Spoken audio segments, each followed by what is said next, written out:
தர்த்திரம் இருக்கலாம், தர்த்திர புத்தி இருக்கக்கூடாது.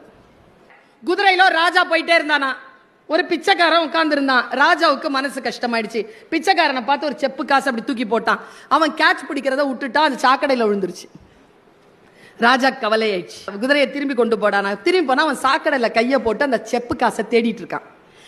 தேடாத தேடாத, இந்தா வெள்ளி காசு வச்சுக்கோன்னு. வெள்ளி காசை இந்த கையில வாங்கிக்கிட்டு மறுபடியும் அந்த செப்பு காசையே சாக்கடையில் தேடுறான்.